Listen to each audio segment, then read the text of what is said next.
Shadows fall over my heart. तो main क्या है कि आपको ये चीज़ समझ आया सबको कि मैंने क्या करा है, परपेंडिकुलर अपॉन परपेंडिकुलर और हाइपोटेनियस अपॉन हाइपोटेनियस। हाँ क्या बोला है इसने मान्य, क्या आपका एक क्वेश्चन था क्या कि सर हाइपोटेनियस स्लैंटिंग नहीं हो सकता हमेशा, कैसे बताओ?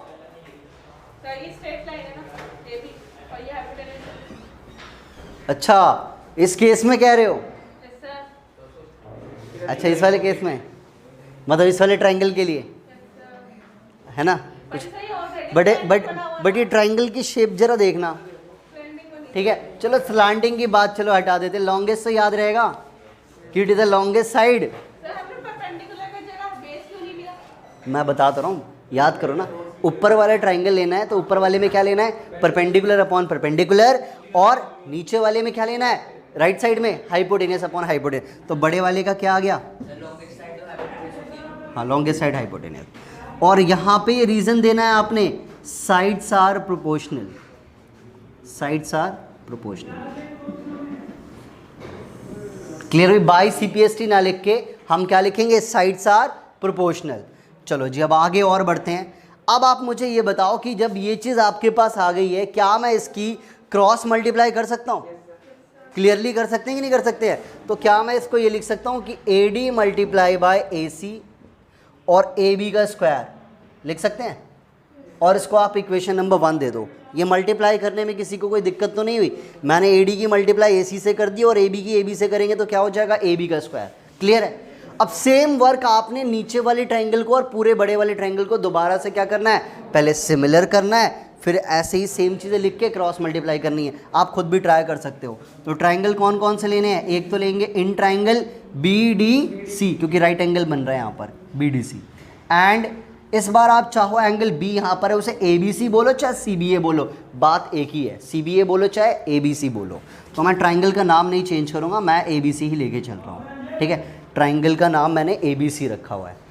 अब आप एक चीज़ देख लो और क्या, कि इसके अंदर भी क्या देख रहे हो, एक तो आपको यहाँ पे ये क्या दिख रहा है, ये वाला 90, तो इसका पूरा ये 90 हो जाएगा। तो angle B D C equals to angle A B C each 90 degree, और दोनों में एंगल सी कॉमन।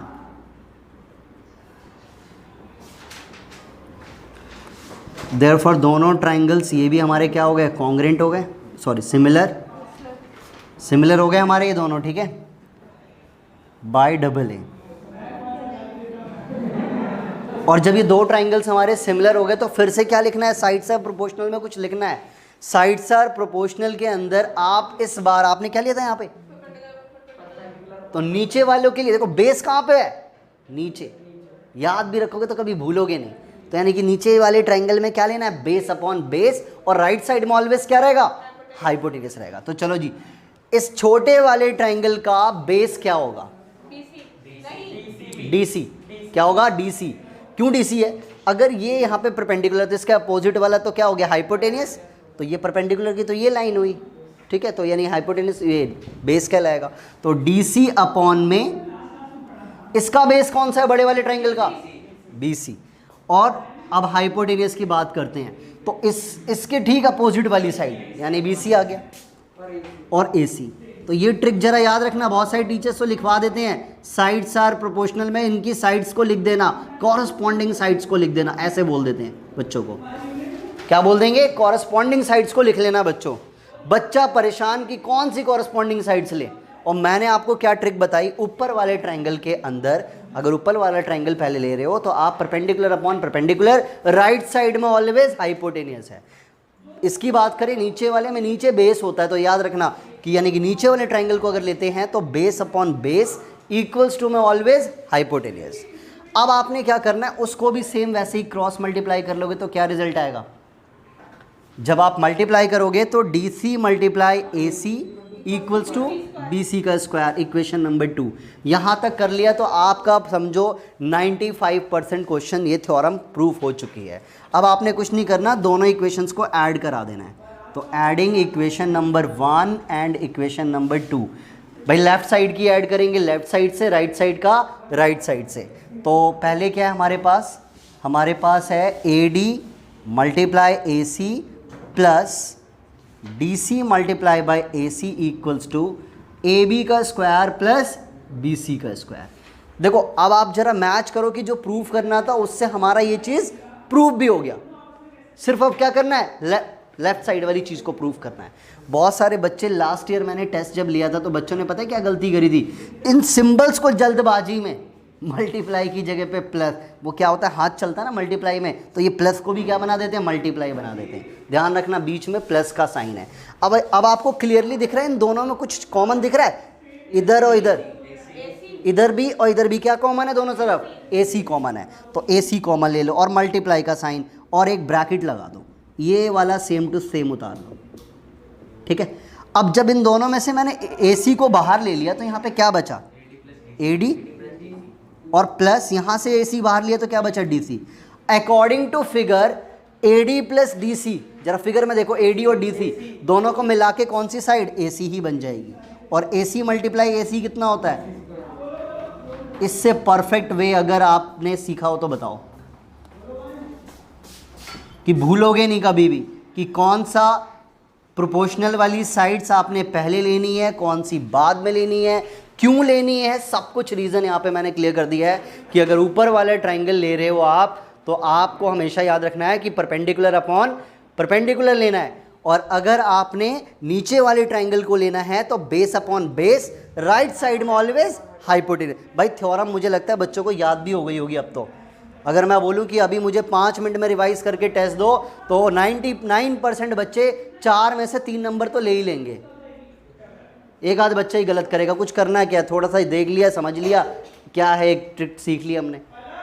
तो कितने बच्चे इस थ्योरम को समझ के बिल्कुल परफेक्ट हो जाएंगे नेक्स्ट क्लास तक, एक बार जरा रिप्लाई कर दे कि परफेक्ट समझ आया, बिल्कुल परफेक्टली हर एक स्टेप का रीज़न सबको परफेक्टली समझ आया कि नहीं आया, क्योंकि थ्योरम बहुत इंपॉर्टेंट है।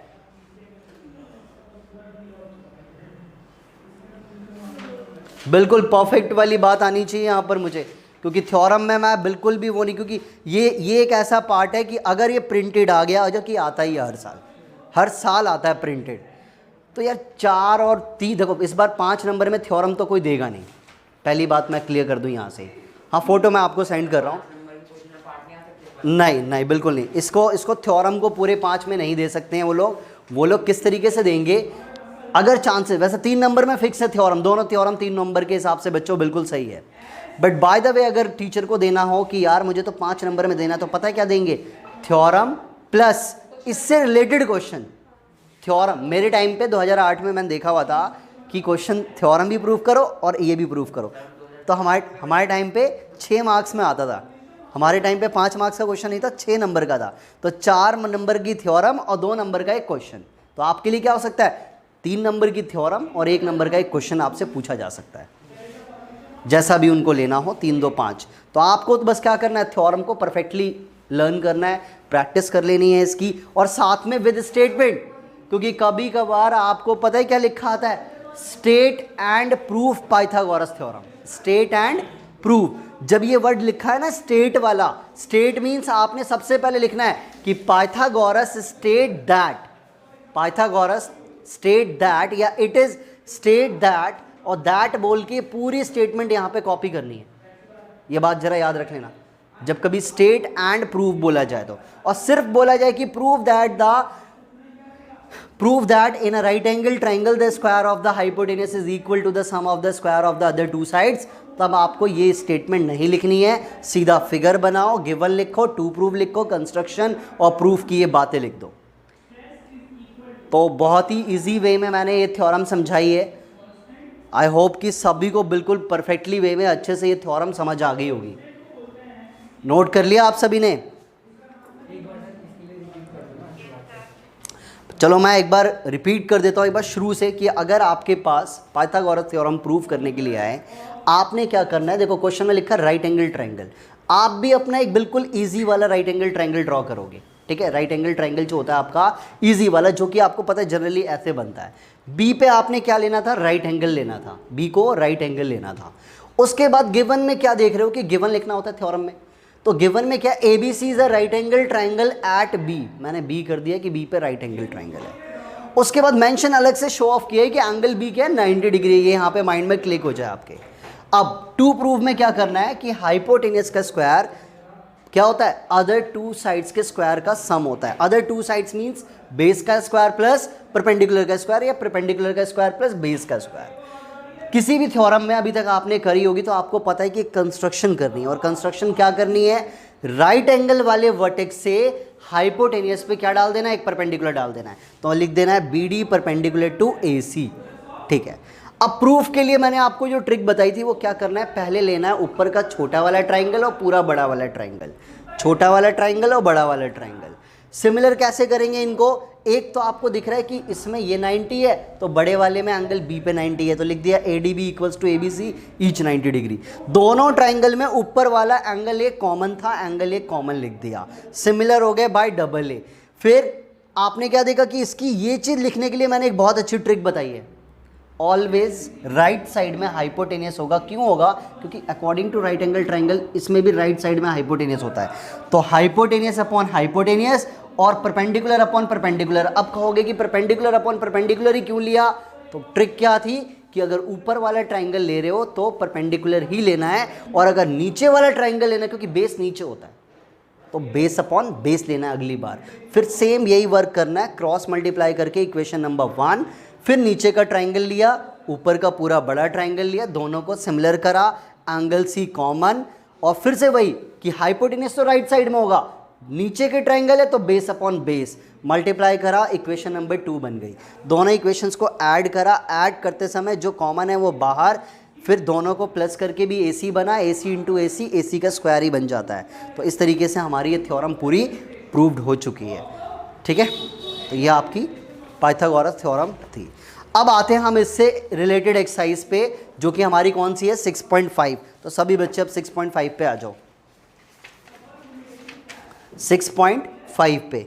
और क्वेश्चन नंबर 1 जरा रीड करो आप सब। 1 मार्क्स में क्वेश्चन आता है इससे रिलेटेड, 1 नंबर में पहला क्वेश्चन। अभी तक आपने सबने देखा होगा कि मैंने ये 4-5 एक्सरसाइज करा दी, और मैं हमेशा ये बोलता हूँ कि जो क्वेश्चन नंबर 1 होता है वो 1 नंबर में बहुत बार आता है। चाहे आप बीपीटी थ्योरम पे बेस्ड देख लो, शुरू का पहला और दूसरा क्वेश्चन, या सिमिलर ट्राइंगल्स, या फिर एरिया वाला थ्योरम जो थी हमारी, स्टार्टिंग के क्वेश्चन 1 से 2 नंबर।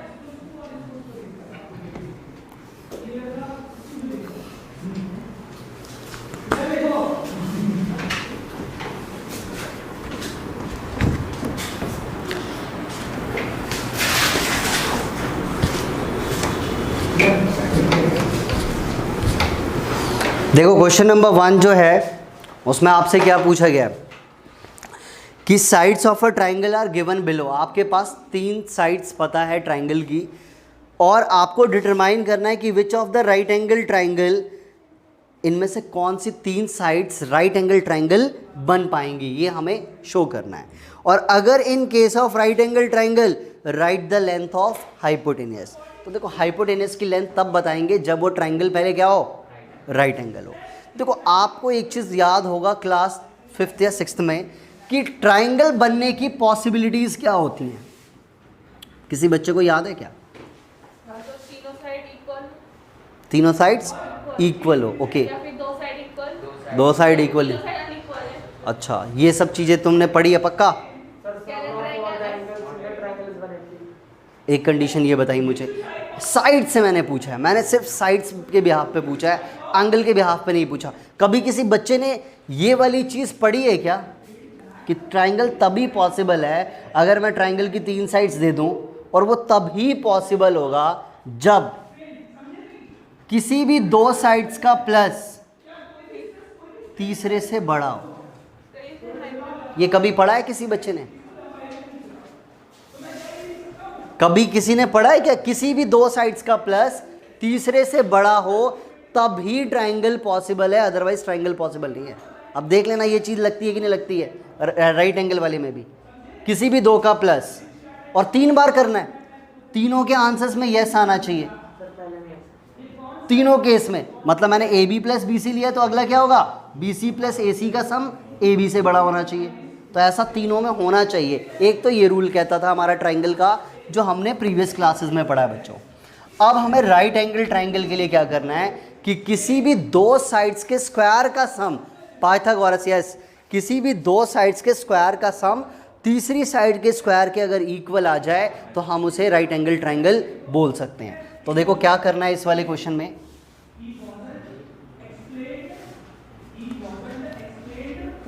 आपके पास फर्स्ट पार्ट गिवन है कि 7, 24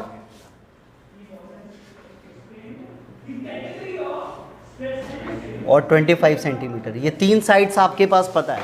हम एक काम करते हैं, लेट फर्स्ट वाली साइड को हम 7 सेंटीमीटर ले लेते हैं, बी से डिनोट कर देते हैं 24 और सी को डिनोट कर देते हैं 25 centimetre. These are the three sides of a triangle. A B C मैंने क्या करा है कि तीन साइड्स ले लिए हैं ट्राइंगल के, ठीक है, दिखाई दे रहा है क्लियरली। ए बी सी मैंने क्या करा है, इनको लेट कर लिया कि ए बी सी हमारे ये साइड्स हैं। अब क्या बोला है, किसी भी दो साइड्स के स्क्वायर का सम तीसरी साइड के स्क्वायर के इक्वल हो, यही तो है। तो आप एक चीज़ सोचो, आपको है ना हाइपोटेनस के बारे में एक चीज़ पता है कि वो क्या होती है, लॉन्गेस्ट साइड। तो क्या मैं इन दोनों के स्क्वायर का सम करूं? प्रैक्टिकली आप थोड़ा सोच के देखो किसका करना चाहिए भाई। सबसे बड़ा वाला तो बिल्कुल हटा दो अलग ही, यानी मैं पहले ए स्क्वायर प्लस बी स्क्वायर करता हूँ। ए स्क्वायर प्लस बी पहले से नहीं लिख के रखना कि सी स्क्वायर के इक्वल है, पहले सिर्फ किसी भी दो का करना है और बड़ी वाली साइड को तो बिल्कुल इग्नोर कर दो।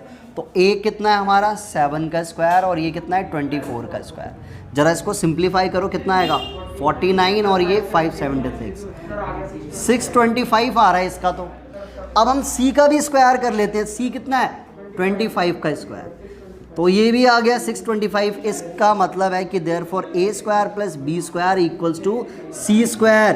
तो आपने क्या लिख देना है कि हैंस, अगर आपके पास यह आ रहा है कि इफ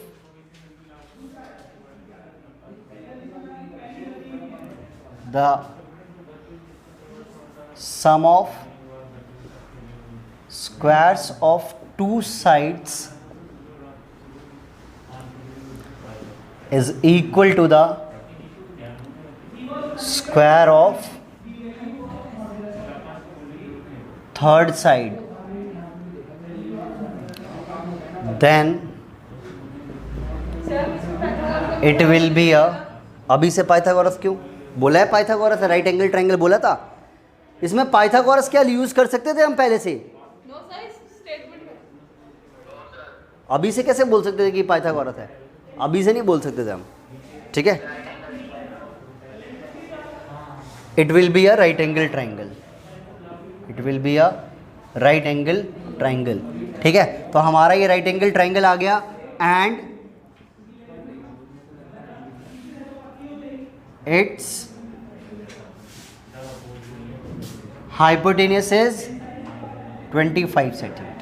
तो कितने बच्चों को ये फर्स्ट क्वेश्चन समझ आ गया कि किस तरीके से करना है? बहुत सारे बच्चे क्या करते हैं, सीधा ये वाली बात लिख लेते हैं और वैल्यू पुट करना शुरू कर देते हैं। हमें कैसे पता था कि किसी भी दो का स्क्वायर ए और बी का ही आ जाएगा? पॉसिबल था? आपको बस बड़ी वाली साइड को थोड़ा अलग कर दो, बाकी जो बची दो साइड्स हैं उन दोनों का पहले सम करके देख लो। अगर उसका सम तीसरे के स्क्वायर के इक्वल आ रहा है तब ये बात लिखो, और अगर इक्वल नहीं आता तो किसका sign? Is not equal to. मैं यहाँ पे ऐसे काट देता और यहाँ लिख देता क्या कि the sum of square of two sides is not equal to the square of the third side, so it will not be a right angle triangle. तो जब राइट एंगल ट्राइंगल ही नहीं है तो हाइपोटेन्यूस पॉसिबल है क्या? तो possible ही नहीं है, तो उसका हाइपोटेन्यूस होगा भी नहीं। हाइपोटेन्यूस तब बताना है जब वो राइट एंगल ट्राइंगल होगा। तो मैंने पहला पार्ट आपको कर दिया है। कोई और बच्चा बताएगा इसमें से राइट एंगल ट्राइंगल कौन सा है? आपके पास 4 ऑप्शंस हैं, 3 और हैं पार्ट। सेकंड और थर्ड नहीं। कौन सा वाला? सेकंड, फोर्थ वाला है? फोर्थ वाला है तो आप प्लीज़ एक बार फोर्थ वाले को, हाँ फोर्थ वाला है बिल्कुल, 13, 12 और 5 ओरली पता है मुझे तो बिल्कुल। तो आप प्लीज़ इसके जो अदर पार्ट्स हैं वो घर पे खुद करेंगे और नॉट की जगह पे नॉट का सिंबल लग जाएगा बस। जो सेकंड पार्ट करेंगे उसमें नॉट का सिंबल। तो ये फर्स्ट क्वेश्चन था, ये इतना ही था और ऐसे ही करना है हमें।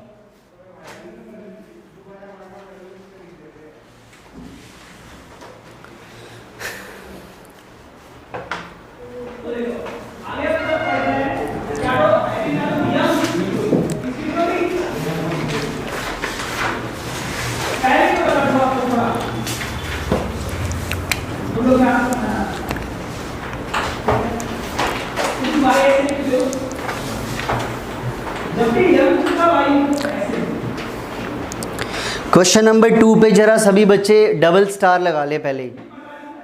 आपका ये वो क्वेश्चन आ गया जब हमें देखना अभी पढ़ के पता लग जाएगा क्यों मैंने डबल स्टार लगाया। और जिसने सेकंड क्वेश्चन सीख लिया उसको थर्ड क्वेश्चन करने में कोई प्रॉब्लम नहीं होगी, इसलिए सेकंड क्वेश्चन ज़्यादा इंपॉर्टेंट है।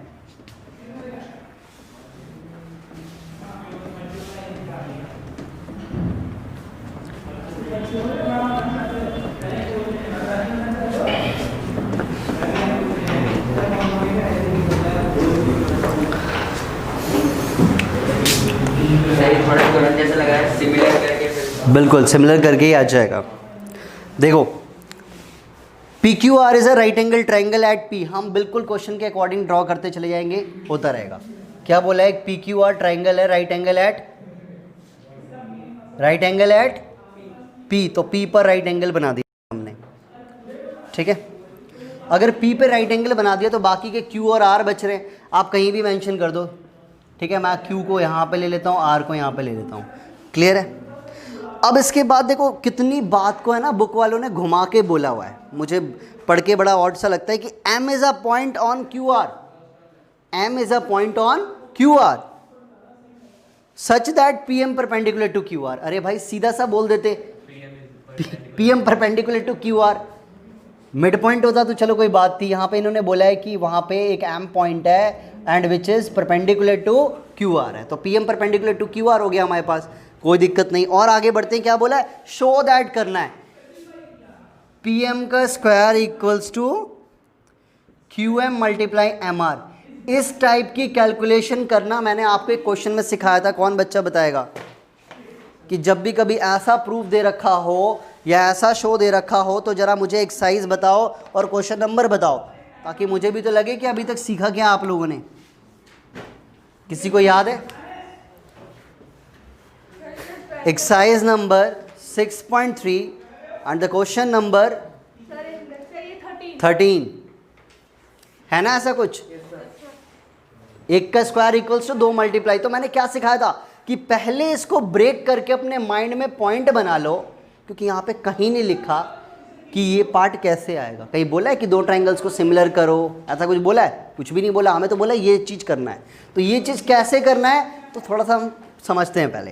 ये जो PM का स्क्वायर होगा वो क्या ऐसे होगा कि PM मल्टीप्लाई PM और इधर QM मल्टीप्लाई बाई MR, ऐसा ही तो होगा, क्लियर है। अच्छा, एक PM यहाँ पे होगा तो एक PM डेफिनेटली कहाँ पे होगा? यहाँ पे होगा। सोच के देखना, इन दोनों में से अब रही बात कि कौन सा यहाँ रहेगा कौन सा यहाँ रहेगा, ये बड़ा मैटर करता है। तो ध्यान से देखो कि PM इस वाले ट्राइंगल में भी आ रहा है और PM छोटे वाले ट्राइंगल में आ रहा है, और दो PM है। कितने PM है यहाँ पर? तो 2 PM है, तो ये तो पता लग गया कि भाई दोनों ट्राइंगल्स को सिमिलर करना है। क्लियर होगी बात? बड़े ट्राइंगल का कोई रोल है? बड़े ट्राइंगल का कहीं कोई रोल दिख रहा है?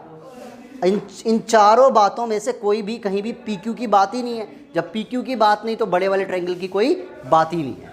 तो पता लग गया कि दोनों छोटे ट्राइंगल्स मुझे सिमिलर करने होंगे। अच्छा, अगर बाय द वे मैं ये वाला ट्राइंगल ले लेता हूँ, ठीक है, तो मैं इसके अंदर वही परपेंडिकुलर अपॉन परपेंडिकुलर या बेस अपॉन बेस वाली बात अपनी करूँगा। अगर इस वाले ट्राइंगल को लेता हूँ तो इसका हाइपोटेनस कौन सा होगा?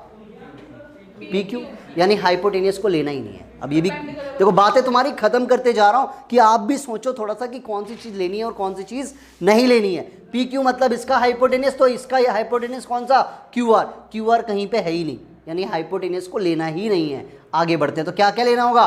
Base upon base, perpendicular upon perpendicular, कुछ ऐसा ही तो होगा, ठीक है।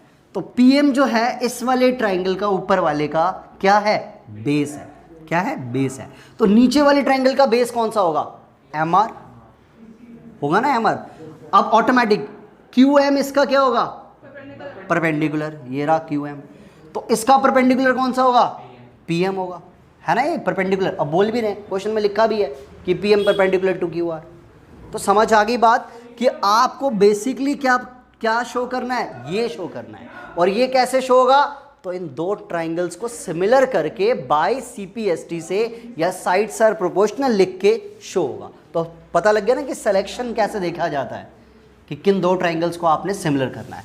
अब आते हैं हम क्वेश्चन पे, गिवन भी लिखेंगे, सब कुछ लिखेंगे, ठीक है। गिवन में हमारे पास क्या था कि P Q R is a right angle triangle at P बोला हुआ है, ठीक है। और मैं इतना बड़ा नहीं लिखूंगा, मैं सीधा सा लिख रहा हूं कि P M perpendicular to Q R, जो उन्होंने बोला है ना, P M perpendicular to Q R, ठीक है। ये आपको गिवन है। और टू शो में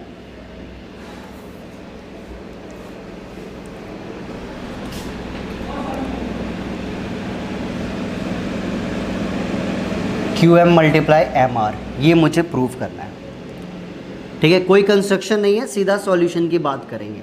और हमने पहले ही माइंड लगा के अपना रफली, होता क्या है देखो, जब बोर्ड के एग्जाम्स में क्वेश्चंस आते हैं ना, ज्योमेट्री के जितने भी आए, तो आप कभी भी है ना डायरेक्ट है ना पेन से स्टार्टिंग मत कर देना भाई। इसीलिए कहा जाता है बोर्ड के एग्जाम्स में ना पेंसिल्स का यूज़ किया करो।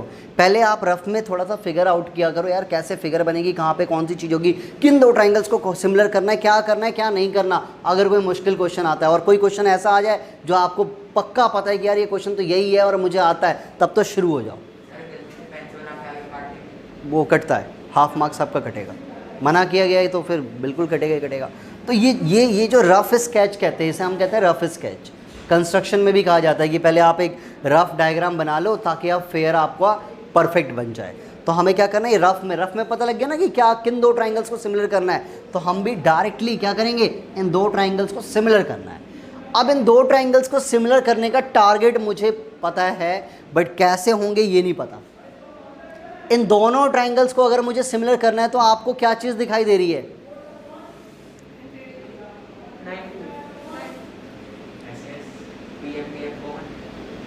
नहीं डायरेक्ट नहीं लिख सकते हैं। आपकी टीचर ने लिखवाया है क्या ये वाली बात कि डायरेक्ट थ्योरम 6.7 दोनों ट्राइंगल सिमिलर हो गए। कितना अच्छा होता अगर वो इतनी बड़ी थ्योरम हम कॉपी पेस्ट कर पाते, होता यही था। नहीं बिल्कुल सही बात है मान्या, पहले 2000 मैं बता रहा हूँ 5-6 साल पहले यूज़ था इस थ्योरम का, बट ये थ्योरम इतनी बड़ी थी कि इसका डायरेक्ट यूज़ टीचर्स नहीं करा पाते थे, इसलिए। और इस थ्योरम का एक दो क्वेश्चन, एक इसी क्वेश्चन में यूज़ है और एक अगले क्वेश्चन में, और कहीं नहीं आपको दिखाई देगा। तो इसलिए इस थ्योरम को इग्नोर किया गया, बस उसका मीनिंग बच्चों को पता होना चाहिए। वैसे तो उस थ्योरम के अकॉर्डिंग डायरेक्टली हो जाता भाई, राइट एंगल वाले वर्टेक्स से हाइपोटेनियस पे परपेंडिकुलर है, सीधा थ्योरम 6.7, ये दोनों ट्राइंगल सिमिलर, ये पोर्शन लिखा, क्रॉस मल्टीप्लाई मारा, हो गया क्वेश्चन। बट मैं आपको सिमिलर करने की ट्रिक बताने जा रहा हूँ। यस वाली थ्योरम बिल्कुल हिमानी यूज़ कर सकते थे, बट हमें करना नहीं है वाली थ्योरम यूज़, ठीक है। अब जरा ध्यान से देखना, मैं जो बता रहा हूँ यहाँ पे, इसको ले लेते हैं एंगल 1, इसको ले लेते हैं एंगल 2, ठीक है। एंगल 1 और एंगल 2, ठीक है। एंगल 1 और एंगल 2 ले लेते हैं, और आपको पता है कि दोनों ट्राइंगल में एंगल 1-2 क्या है, 90 डिग्री है। तो एक रीज़न तो मिल गया, 1-2 90 डिग्री हो गया। दूसरा अब कुछ क्रिएट करना पड़ता है हमें, क्या कि मैं एक काम करता हूँ, कौन सा, नहीं एंगल पी बड़े वाले ट्राइंगल का, इसका नहीं है ना, तो फिर तो गलत हो जाएंगे हम।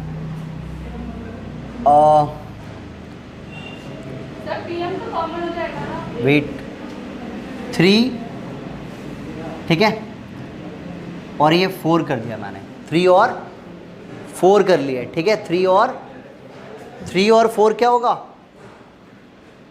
यहाँ पे 3 और 4 नाम दे दिया मैंने, और इस वाले का नाम दे देते हैं 5। क्लियर होगी बात, हाँ एक्सट्रीम एंगल प्रॉपर्टी यूज़ करेंगे कुछ। तो ज़रा ध्यान से देखना आप, जो मैं पहले रफली चीज़ें सिखा दूँ ताकि इजी रहे। आपको पता है 1 = 2 है, और ये दोनों किसके इक्वल है, 90 डिग्री। तो बच्चा एक इक्वेशन नंबर 1 बना लेगा। ये रफ में उस बार भी मैंने सिखाया था। यस 5 = 4 लाना है मुझे, बहुत सही बताया मान्या। तो 1 = 2, दोनों हमारे क्या है, 90 डिग्री हैं, और 3 + 5 का सम कितना है, 90 डिग्री। इक्वेशन नंबर 2 बना के बैठ जाएंगे हम। समझ आ रही है बात भाई, दोनों को मिला के एंगल पी कितना है, 90 डिग्री है, ओके। और एंगल 3 + एंगल 4 जो होगा वो एंगल 1 होगा bye exterior angle property in triangle, कौन सा, नीचे वाला। और 1 की वैल्यू कितनी है, 90। इन दोनों इक्वेशंस को इक्वेट करेंगे, 90 से 90 कैंसिल, 3 से 3 कैंसिल, क्या आ जाएगा 4 इक्वल्स टू 5, तो 4 इक्वल्स टू 5 आ गया और एक एंगल 1 इक्वल्स टू एंगल 2 है ही, दोनों ट्राइंगल क्या हो गए, सिमिलर हो गए। तो यही काम करना था मुझे, ये जो रफ में समझाई है मैंने चीज़ें। तो अब हम आते हैं, सबसे पहले कर लेते हैं ये सब चीज़ें, क्या कि सिंस, कहाँ पी कॉमन है, सिमिलर में कॉमन कहाँ होता है, कभी कभी साइड्स में देखा है कॉमन लेते हुए, एंगल कॉमन लेते हैं हम। Since triangle P Q R is a right angle triangle at P बोला है, तो एंगल पी जो है वो कितने का है, 90 डिग्री, और एंगल पी को क्या लिख सकते हैं, 3 + 5 equals to 90 degree, equation number 1 बना दिया मैंने, ठीक है। उसके बाद दूसरी बात थी P M perpendicular to Q R, तो एक एक करके स्टेप्स उतारते हैं गिवन के। P M perpendicular to Q R, ये हमारे पास क्या है गिवन, तो इसके हिसाब से एंगल 1 इक्वल्स टू एंगल 2, दोनों 90 डिग्री, इक्वेशन नंबर 2 बना दिया हमने, ठीक है। और नेक्स्ट हमारे पास क्या करना है कि एंगल 3 प्लस एंगल 4 जो होगा वो एंगल 1 होगा, ठीक है। क्यों, बाय एक्सटीरियर एंगल प्रॉपर्टी, ठीक है। और एंगल 1 की वैल्यू 90 डिग्री फ्रॉम इक्वेशन 2, ठीक है, फ्रॉम इक्वेशन 2 से मैंने उसकी वैल्यू 90 डिग्री पुट कर दी। अब आप देखते जाना यहाँ से, इसको आप इक्वेशन नंबर बच्चों 3 बना दो, ठीक है। और क्या लिखना है, from equation 1st and 3rd, 90 से 90 कैंसिल, 3 + 5 इक्वल्स टू 3 + 4, ठीक है। अब दोनों साइड क्या देख रहे हो, 3 से 3 कैंसिल, तो क्या रिजल्ट आ गया, 5 इक्वल्स टू 4, इक्वेशन नंबर 4 बना के बैठ जाओ। अब मुझे लगता है कि ये मैंने आपका 80% काम सॉल्व कर दिया है। करना क्या है, दोनों ट्राइंगल्स के नाम लिखने हैं, 2 रीजन चिपकाने हैं, और फिर उसके बाद आपका क्वेश्चन कंप्लीट हो जाएगा। तो इन ट्राइंगल कौन सा ले लें, ऊपर वाला पहले हम पी एम क्यू ले लें, एंड नीचे का ट्राइंगल क्या ले लें, पी एम आर, ठीक है जी। अब बात कर लेते हैं कि क्या क्या रीज़न देना है। तो एक रीज़न तो आ जाएगा angle 1 equals to angle 2 each 90 का, ठीक है। और दूसरा आ गया 5 इक्वल्स टू 4 फ्रॉम इक्वेशन 4, ठीक है। तो दोनों ये वाला वर्क पता है, वो जो मैंने चैप्टर नंबर सर्कल में दिया था एग्जाम्पल 3, बहुत कम बच्चों ने करके मुझे दिखाया था। पहली बात तो एग्जाम्पल बहुत कम बच्चों ने ही किया था टेस्ट में, और जिन्होंने किया है पूरे फुल मार्क्स उनको मिले थे। तो आप ट्राई किया करो कि जो चीज़ आपको सिखाया जाता है उसको आप भूला मत करो। P M Q similar to triangle P M R हो जाएगा बाय डबल ए, ठीक है। अब ये दोनों ट्राइंगल्स मेरे क्या हो गए, सिमिलर हो गए। तो मैं यहाँ पे लेफ्ट साइड में वर्क करने जा रहा हूँ, क्या अपॉन क्या लिख दूँ, परपेंडिकुलर अपॉन परपेंडिकुलर, क्या होगा, इसका पी एम तो उसका क्या एम आर, और उधर से क्यू एम बेस और पी एम। इसका रीज़न क्या लिख दूँ, बहुत सारे बच्चे बाई CPST लिखेंगे, उनको भी फुल मार्क्स, और साइड से प्रोपोर्शनल लिख दोगे तो भी फुल मार्क्स। तो आपकी मर्जी है, बाई CPST भी लिख सकते हो, कोई दिक्कत नहीं है।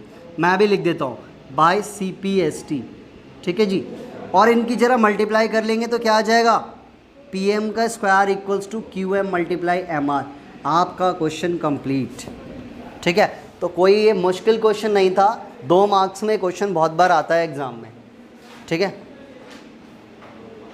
बहुत सारे टीचर्स ने डायरेक्टली क्या बोला होगा कि ये दोनों ट्राइंगल सिमिलर बाय थ्योरम 6.7, ये चीज़ लिखवाई और ये क्रॉस करवा दी। क्या करवाया किसी टीचर ने ऐसा, किसी के स्कूल में ऐसा करवाया है, सीधा इन 2 ट्राइंगल्स को सिमिलर बाय थ्योरम 6.7? नहीं कर सकते, हम मार्क्स कटेंगे वहाँ पर। उस थ्योरम को पता है शॉर्ट में क्या बोलते थे, perpendicular from right angle vertex to the hypotenuse, short name है। बाकी इतनी बड़ी स्टेटमेंट कहाँ से याद करोगे, तो नहीं करना आपने क्या करना है, जो मैंने आपको ये वे बताया प्लीज़ आप इसको फॉलो करोगे, ठीक है। उतारो इस क्वेश्चन को बहुत अच्छे से। नहीं, थर्ड का एक पार्ट समझाऊंगा, आप खुद कहोगे हम कर लेंगे, क्योंकि पाइथागोरस थ्योरम अभी करा दी और ये क्वेश्चन करा दिया। थर्ड क्वेश्चन आप कहोगे कुछ भी नहीं है। अभी मैं बोल दूं कि ये दो छोटे ट्राइंगल सिमिलर कर दिए, सिखा दिया कैसे करना है। अब मैं कहूँ कि ये छोटा वाला पूरा बड़ा वाला सिमिलर करना है, हाँ, तो क्या होगा, एंगल क्यू कॉमन और एक इसका 90 तो इसका 90 हो गया, यानी वो थ्योरम की तरह। ये 2 नंबर का है, बस है ही क्या इसमें, क्या बड़ा है, कुछ भी नहीं है।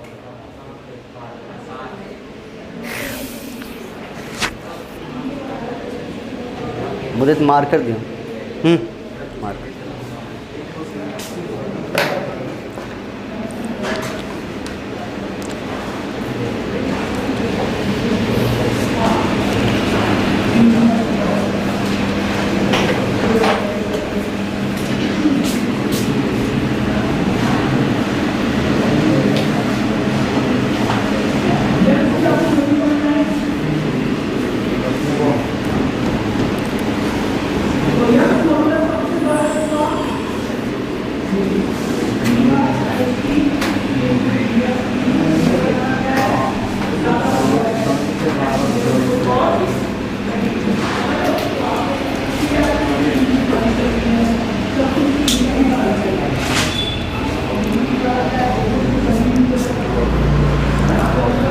अब आप देखो क्वेश्चन नंबर 3। पहली बात, क्वेश्चन नंबर 3 में आपके पास फिगर ऑलरेडी गिवन है, तो जब फिगर गिवन है तो आपको टेंशन नहीं है कि फिगर किस तरीके की बनानी है, ठीक है।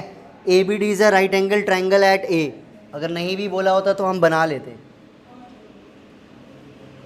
क्योंकि राइट एंगल ट्राइंगल बनाना बड़ा आसान होता है, ठीक है। राइट एंगल किस पे है, तो एट ए पे है। आप यहाँ पे ए लिख दो, इधर बी है, डी, और यहाँ पे परपेंडिकुलर है सी पॉइंट पे, ठीक है।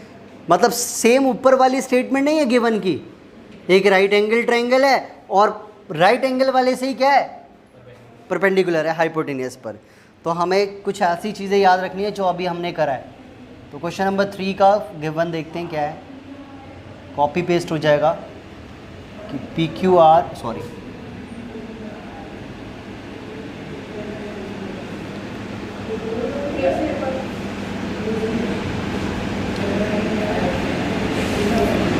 और A C perpendicular to B D, ये आपके गिवन के 2 पॉइंट्स हो गए, ठीक है। और आपको इस बार शो दैट में देखो 3 पार्ट शो करने के लिए दे रखा है। फर्स्ट पार्ट क्या है, फर्स्ट पार्ट तो ये है कि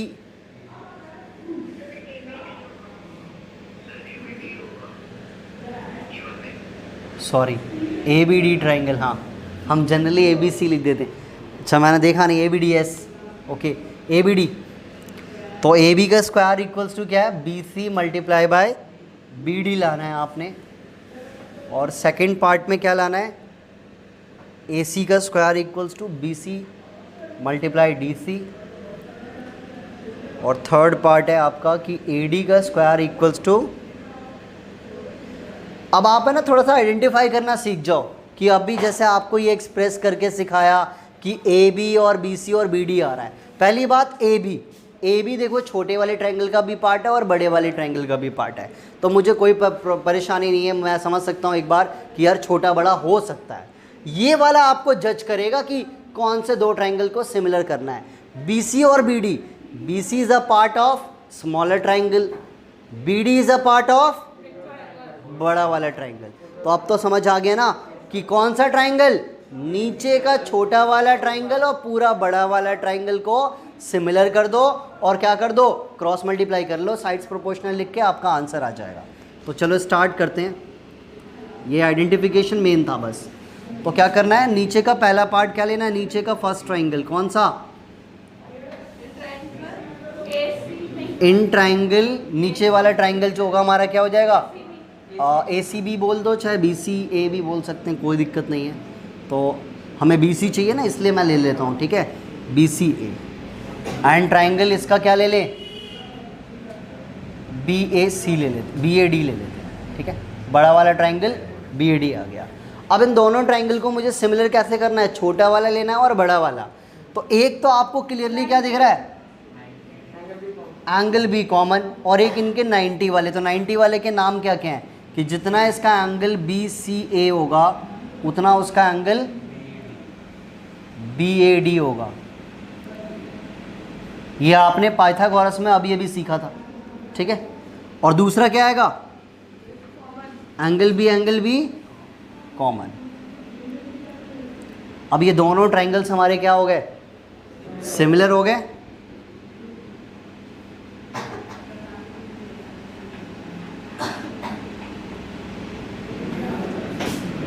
बाय डबल ए, ठीक है। अब मुझे ये बताओ कि जो साइड से प्रोपोर्शनल लिखना है वो कौन बच्चा मुझे बताएगा, क्या अपॉन क्या लिखेंगे?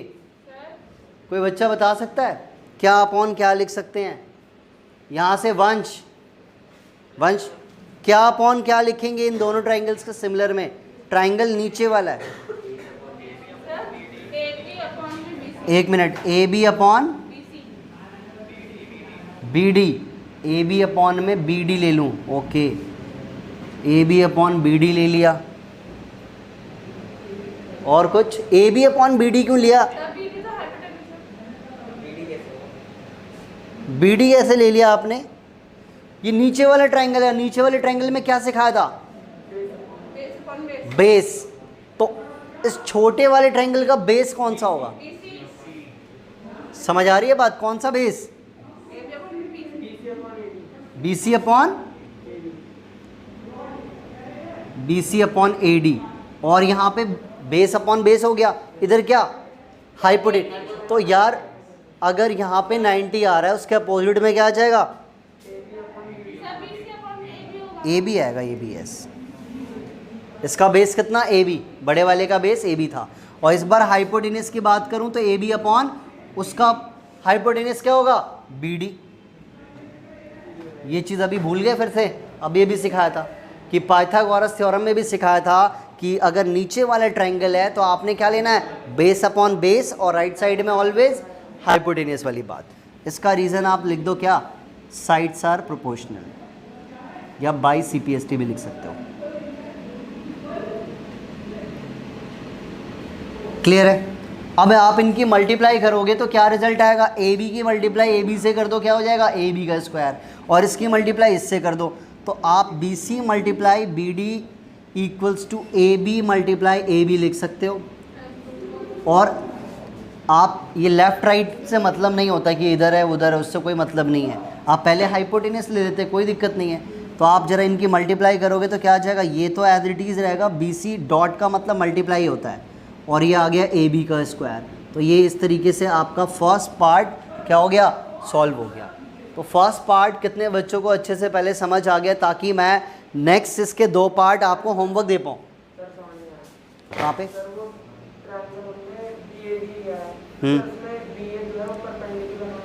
BAD लिया है मैंने, BAD लिया है। तो BAD के अंदर AD हमारा परपेंडिकुलर है। अरे ये ऐसे ट्रायंगल बन रहा है, तो ये बेस A पे राइट एंगल है ना, तो ये परपेंडिकुलर, ये हाइपोटेन्यूज। तो ये तो लिया बेस अपॉन बेस।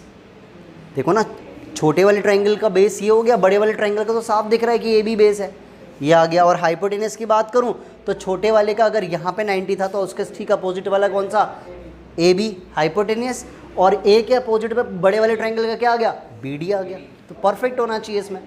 अब आपने क्या करना है कि इसका जो सेकंड और थर्ड पार्ट है उसको आप ज़रा अच्छे से ज़रा समझो। सेकंड पार्ट में क्या बोला है कि AC का square equals to BC into DC। मैंने क्या बोला? ये वाला पार्ट आपको कभी नहीं बताता कि कौन सा करना है, बताएगा कौन? राइट साइड वाला, BC एंड DC। तो BC is the part of this triangle और DC is the part of this. तो दोनों छोटे छोटे वाले ट्राइंगल्स को सिमिलर करना है। और ये मैंने अभी अभी आपको कौन से क्वेश्चन में करवाया? सेकंड। तो ये बिल्कुल आपका होमवर्क है। आप क्या करोगे? इसका नाम 1, इसका नाम 2, जैसे किया था सेम वैसे ही करना है। तो ये आपका सेकंड पार्ट होमवर्क है। नाउ थर्ड पार्ट में क्या बोला है? BD into CD। यस, ऊपर का छोटा और पूरा बड़ा वाला। यानी इस बार क्या लिखोगे? परपेंडिकुलर अपॉन परपेंडिकुलर, और इधर राइट साइड में हाइपोटेनियस अपॉन हाइपोटेनियस। ये काम आप करके ये दोनों पार्ट्स करके आप मुझे सेंड करोगे तो इस तरीके से आपका क्वेश्चन नंबर 3 बिल्कुल कंप्लीट हो चुका है। इसको आप पहले थर्ड का फर्स्ट पार्ट अच्छे से कॉपी करो पहले आप।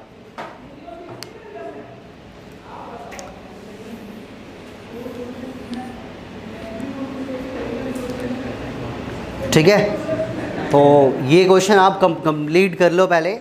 और इसके बाद देखो जो क्वेश्चंस है ना बच्चों, अभी आपने स्टार्टिंग के जो 3 क्वेश्चंस पढ़े हैं उसमें आपने क्या देखा कि तीनों में कहीं ना कहीं थ्योरम का क्या हो रहा है कि सिमिलर करने के बाद, दोनों क्वेश्चन में क्या देखा, सिमिलर करने के बाद मैंने उस थ्योरम का कोई यूज़ नहीं किया। ठीक है, अच्छा आगे के जो 4th और 5th क्वेश्चन है वो एक दूसरे के बिल्कुल कोरिलेटेड है। क्वेश्चन नंबर जो आपका 6 है वो टोटली डिफरेंट है। Then again 7th is the most important. फिर आगे के जो क्वेश्चन है 8 से लेके पूरे जो 17 तक 16 तक है, 16 तक, वो बहुत ही इंपॉर्टेंट क्वेश्चंस हैं। तो मैं जो आपकी जो 4th और 5th क्वेश्चंस हैं वो दोनों एक साथ ही आपको नेक्स्ट क्लास से यानी कि वेडनेसडे से मैं आपको ये आगे की एक्सरसाइज कंप्लीट कराऊंगा। अभी आज का आपका क्वेश्चन नंबर 3 तक का फर्स्ट पार्ट तक का है, बाकी आपको 2 पार्ट मुझे खुद करके सेंड करना है। तो आपके 2 पार्ट्स होमवर्क और क्लास आपकी आज यहीं पे फिनिश। तो आप यहाँ तक कंप्लीट करो पहले। Yes, good evening, bye.